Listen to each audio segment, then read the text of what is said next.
Hello everyone. आज के इस लेक्चर में हमने डेट इन्वेस्टमेंट की मेजरमेंट के हवाले से debt investment at amortised cost से पर्टेनिंग एक प्रैक्टिस क्वेश्चन कवर करना है। रीड करते हैं सवाल को। कहता है हुक्कानी limited purchase a zero coupon bond having a face value of 3 million at a discounted price of 2.1 million on the first day of the current accounting period. हमारे पास एक कंपनी है हुक्कानी लिमिटेड के नाम से, जिन्होंने एक जीरो कूपन बॉन्ड परचेज किया है, 3 मिलियन की फेस वैल्यू है और 2.1 मिलियन की डिस्काउंटेड प्राइस पे बाय किया है। अब देखिए, जीरो कूपन बॉन्ड क्या होता है। सर, जीरो कूपन बॉन्ड एक ऐसा बॉन्ड होता है जिसमें कोई कूपन की पेमेंट्स नहीं होती, जिसमें कोई कूपन का कैश फ्लोस नहीं होता। अब आपके जहन में सवाल आएगा कि अगर कोई कूपन पेमेंट्स नहीं है, यानी कि इंटरेस्ट की कोई पेमेंट्स ही नहीं है, तो फिर इन्वेस्टर जीरो कूपन बॉन्ड में इन्वेस्ट करके अर्न कैसे करेगा।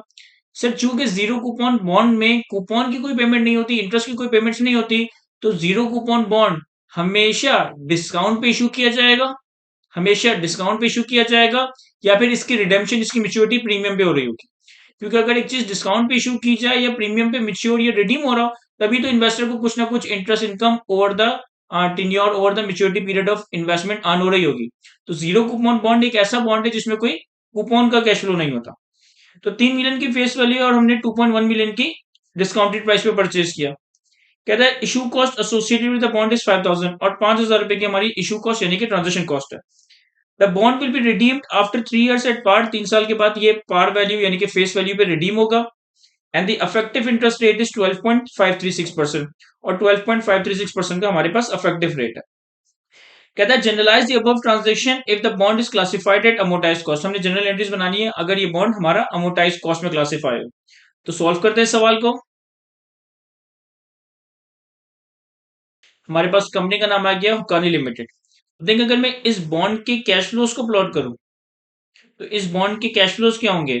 सर, हमने ईयर जीरो पे परचेज किया, 1 साल, 2 साल और 3 साल बाद ये रिडीम होगा, 3 साल के बाद ये मिच्योर होगा।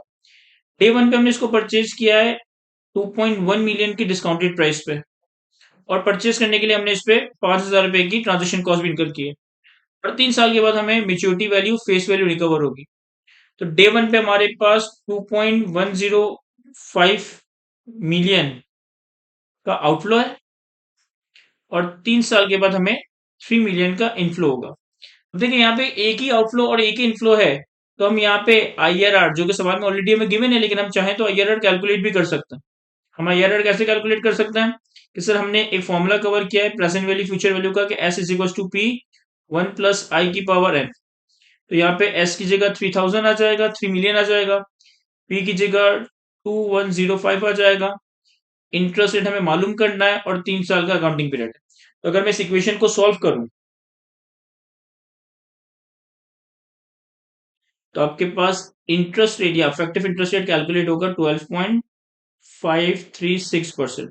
ऑल्दो कि सवाल में कैलकुलेट करके दिया हुआ है, लेकिन सिर्फ for the sake of clarity मैंने आपको बताया कि आईआरआर किस तरह से वर्कआउट होता है। कि अगर आप कैश फ्लो टर्म में देखें ना, आज आपने 2105 इन्वेस्ट किए, 3 साल बाद आपको 3,000 मिलेंगे, तो कैश फ्लो टर्म में आपने कितना कमाया है, 3,000 माइनस 2105। कैश फ्लो टर्म में हमने कमाया है इस इन्वेस्टमेंट से 895। तो अब ये आईआरआर क्या है। ये आईआरआर इस 895 की ही इनकम को, जो कि इफेक्टिवली हमारी इंटरेस्ट इनकम है, इसे कंपाउंडिंग के इम्पैक्ट के साथ इन 3 सालों पे अलोकेट कर देता है।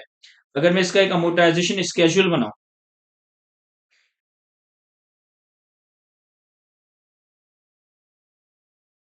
तो हमारे पास इस बॉन्ड की मेच्योरिटी 3 साल है। तो year one, year two, year three. Day one पे इसको हमने रिकॉर्ड किया 2.1 मिलियन और 5,000, तो 2105। आईआरआर है हमारे पास 12.536%। तो ओपनिंग अमोर्टाइज कॉस्ट पे अगर हम 12.536% अप्लाई करें, तो ये आता है हमारे पास 263.9। 263.9 हमने इंटरेस्ट वर्कआउट किया, जो कि आपकी डेट इस इन्वेस्टमेंट की कैरिंग वैल्यू अमोर्टाइज कॉस्ट को इंक्रीज करेगा। अब चूंकि ये जीरो कूपन बॉन्ड है, तो इसमें कूपन का कोई कैश फ्लो नहीं है, तो हमारे पास क्लोजिंग आ जाएगा 2368.9। पहले साल का क्लोजिंग, अगले साल की ओपनिंग अमोर्टाइज कॉस्ट बनेगी 2368.9। फिर इसी पे 12.536% से हमारे पास दूसरे साल की इंटरेस्ट इनकम आएगी, तो यार हमारे पास 296 या 297। इसमें हम ओपनिंग ऐड करें 2368.9, तो हमारे पास क्लोजिंग आ जाएगा 2665.9। दूसरे साल की क्लोजिंग अमोर्टाइज कॉस्ट तीसरे साल की ओपनिंग अमोर्टाइज कॉस्ट बनेगी 2665.9। इस पे हम इंटरेस्ट वर्कआउट करें 12.536% से, तो ये आ जाएगा हमारे पास 334.1। और इस 334.1 के इंटरेस्ट में अगर हम ओपनिंग अमोर्टाइज कॉस्ट ऐड करें तो ये हमारे पास क्लोजिंग 3 मिलियन आ जाएगा, 3000 आ जाएगा। तो आईआरआर यहाँ पे गिवन था, लेकिन मैंने कैलकुलेट करके बताया क्योंकि यहाँ पे हमारे पास सिंगल आउटफ्लो सिंगल इनफ्लो था। अब हमने इसकी जनरल एंट्रीज बना लेनी है। तो सबसे पहले ईयर जीरो पे आपने ये इन्वेस्टमेंट परचेज की, तो ईयर जीरो पे debt investment amortize cost debit cash credit 2105 2105। मैं general entries rupees in thousands में बना रहा हूँ, लिख देता हूँ ये बात यहाँ पे। पहले साल के आखिर में सर अब जीरो कूपन बॉन्ड में कोई इंटरेस्ट का कैश फ्लो नहीं है, तो जो भी आपकी इंटरेस्ट इनकम है सिर्फ वो आपकी इन्वेस्टमेंट की कैरिंग अमाउंट अमोर्टाइज कॉस्ट को इंक्रीज करेगा। तो debt investment debit interest income हमारा पीएनएल में क्रेडिट हो जाएगा। पहले साल की इंटरेस्ट इनकम है 263.9।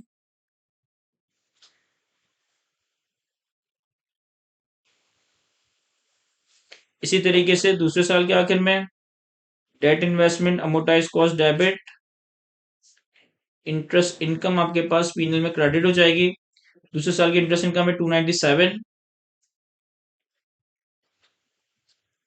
इसी तरीके से तीसरे साल में debt investment amortize cost debit interest income PNL में क्रेडिट। तीसरे साल की इंटरेस्ट इनकम है 334.1। और चूंकि अब इस डेट इन्वेस्टमेंट के 3 साल पूरे हो गए, ये अपनी मेच्योरिटी पे आ गया, तो अब ये मेच्योरिटी पे रिडीम हो जाएगा 3 मिलियन की प्राइस पे। ईयर 3 पे ही कैश डेबिट हो जाएगा 3 मिलियन और debt investment amortize cost credit हो जाएगा 3 मिलियन। तो यहाँ तक हमारा ये सिंपल सा सवाल था। आई होप कि मैं आपको अच्छे से एक्सप्लेन कर सका हूँ। आज के इस लेक्चर को हम यहीं तक रखते हैं। Thank you.